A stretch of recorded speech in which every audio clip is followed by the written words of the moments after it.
हे काय आहे बघितलं? हे आमचे बेळगावचे स्पेशल अगदी छोटे वाटाणे. हे खास करून डिसेंबर एंड पासून जानेवारी आणि अगदी फेब्रुवारीच्या मिड पर्यंत तुम्हाला हे बेळगावमध्ये बघायला मिळतात, खायला मिळतात. हेच वाटाणे वाळवल्यानंतर काळा वाटाणा तयार होतो, जो तुम्ही वर्षभर आपण काळा वाटाण्याची उसळ खातो ना ती. नमस्कार, मास्टर रेसिपीज मध्ये तुमच्या सगळ्यांचं स्वागत. आणि आज मी तुमच्यावर शेअर करणार आहे आमच्या बेळगावची स्पेशल दूध वाटाणा भाजी. कसं करायचं चला बघूया. सगळ्यात आधी वाटणाला काय लागणार आहे तर एक आपल्याला खोबरं, सुकं खोबरं छान भाजून घ्यायचं आहे चारी बाजूनी, आणि एक कांदा.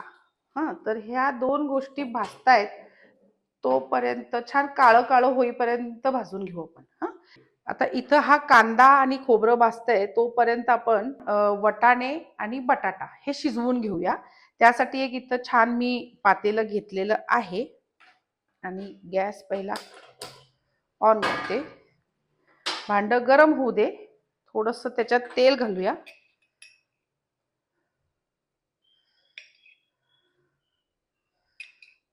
जास्त तेलाची गरज नाहीये, अगदी फोडणी पुरतं. हे गरम होऊ दे तोपर्यंत हा आपण कांदा आणि खोबरं छान भाजून घेऊयात.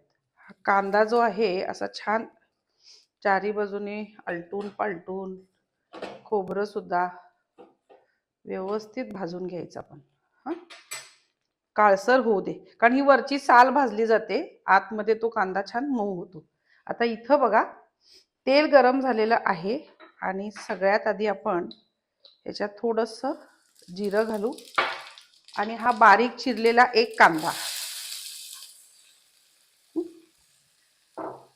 हे फोडणी घालून याला छान परतून घेऊ. फक्त ट्रान्सपरंट करायचं आहे, खूप ब्राउनिश नाही करायचं आहे ह्याला. छान आपला हा बघा कांदा हा असा साल सगळं जळून जातं आणि कांदा सुद्धा छान मऊ होतोय.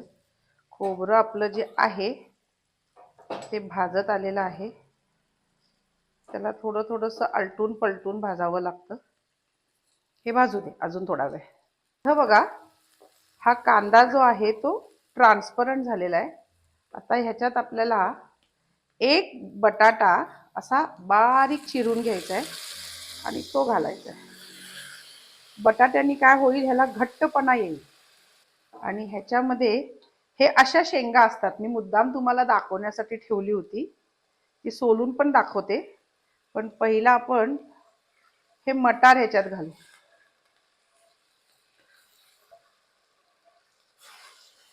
हे जवळपास 1-2 वाटी मी हे वाटाणे घातलेले आहेत. हे छान ह्याच्यामध्ये परतून घेऊया. आणि आता ह्याच्यात ना पाणी नाही घालायचं, असंच ह्याला मंद आचेवर शिजवून घ्यायचंय तेलाच्या फोडणीतच. तोपर्यंत आपण वाटणाची तयारी करूया. याला आता झाकण ठेवूया आणि झाकणात थोडंसं पाणी घालू. याच्या वाफेवरच हे छान शिजेल. असं काळसर भाजलेलं आहे. गॅस बंद करूया आणि हे आपण काढून घेऊ.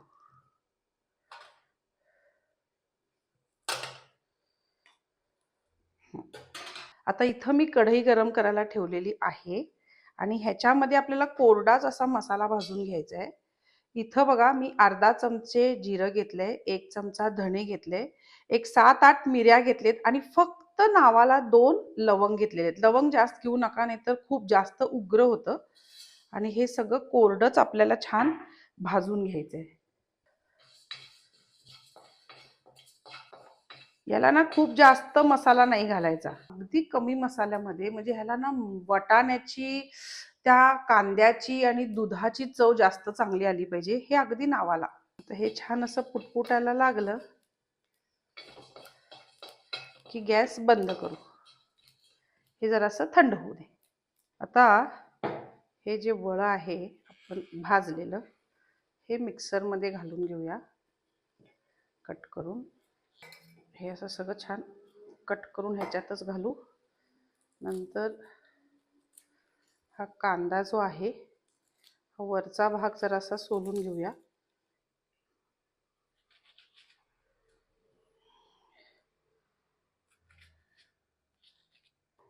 असे मोठे मोठे तुकडे करून मिक्सरमध्ये घालूया. याच्यामध्ये एक अर्धा इंच आलं आणि एक 10 ते 12 लसणाच्या पाकळ्या. ह्याच्यात हा गरम मसाला पण घालायचा. आणि आता हे थोडं थोडं पाणी घालून गंध वाटून आणते. आता बघा हा असा सुंदर ब्लॅक ग्रेव्ही तयार होते मस्तपैकी. एवढं गंध वाटायला पाहिजे हा, एवढं गंध. हा वाटाणे पण शिजत आले असतील. हे वाटाणे तसे लवकर शिजतात, पण ह्याला ना झाकण लावून शिजवायचं, कारण हे असे पटपट पटपट उडतात, ते मग चेहऱ्यावर वगैरे येऊ शकतात. म्हणून ह्याला ना झाकण लावूनच शिजवायचं. आता इथं बघा बटाटा शिजलाय का बघूया. आणि अर्धा कच्चा जरी शिजलाय बऱ्यापैकी, तरी आपण दूध घालून मसाला घालून पुन्हा थोडंफार शिजवणारच आहोत. त्याच्यामुळे त्याच्यात त्याची उरलेली जी कसर आहे ती त्याच्यामध्ये शिजून होते. आता हे झालं. आता काय करायचं, आता ह्याच्यामध्ये हळद एक अर्धा चमचा. तिखट फार घालू नका, कारण हे ना असं माइल्ड छान लागतं. खूप झणझणीत वगैरे हा प्रकार नाही आहे, त्यामुळं तिखट असं बेताचंच. हे एकदा परतून घेऊ. आणि आता ह्याच्यामध्ये वाटण घालूया. हे काळं वाटण जे आपण करून आणलंय ते ह्याच्यात घालायचं. या मिक्सरमध्ये थोडंसं पाणी, म्हणजे जो मसाला लागलाय ना तो पूर्णपणे आपण वेस्ट नाही करायचा. तो या झाकणाला लागलेला आपण काढून घेऊ आणि तोही ह्याच्यात घाल.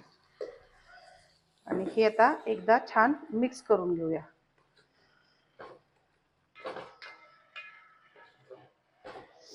आता ह्याला ना एक चांगली उकळ येऊ दे, मग पुढची प्रोसेस. याला पुन्हा एकदा झाकण लावून ठेवते. हा वाटाणा बघा, हा एवढा बारीक असतो. ही अशी शेंग असते, एवढ्या छोट्या छोट्या. हे सोलणंच एक खूप मोठं काम आहे, पण ह्याची चव जी असते ना ती खूप मस्त असते. त्याच्यामुळे हा त्रास घेतला ना तरी चालेल, पण भाजी मात्र अव्वल दर्जाची होते. आता ह्याला उकळ आले. वाह, काय मस्त सुगंध येतोय, खुशबूदार, यम्मी. आता ह्याच्यात काय करायचं, दूध घालायचं. ही साय आणि दूध.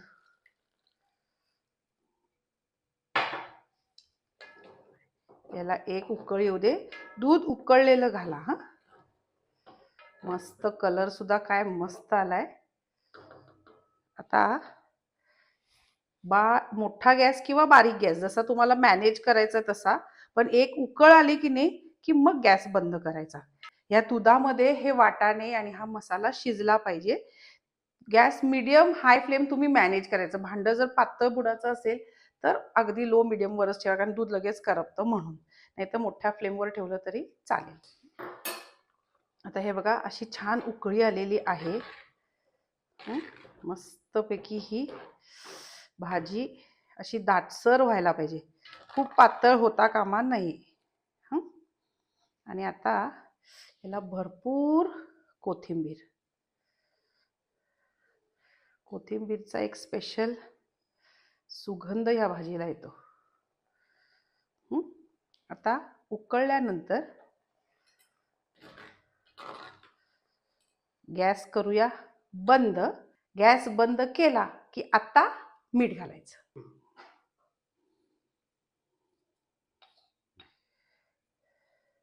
चवीपुरता मीठ आणि एकदा छान मिक्स करून घ्यायचं आणि ही भाजी सर्व करायची. भाजी रेडी. आता सर्व करूया.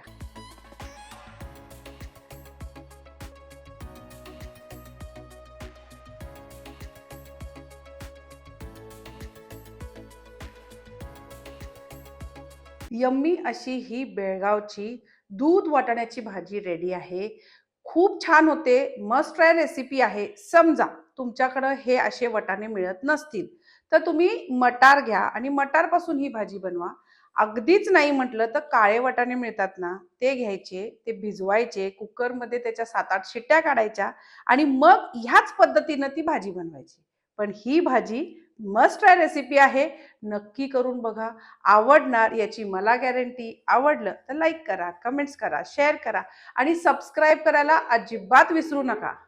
Vishnu Manohar's master recipe.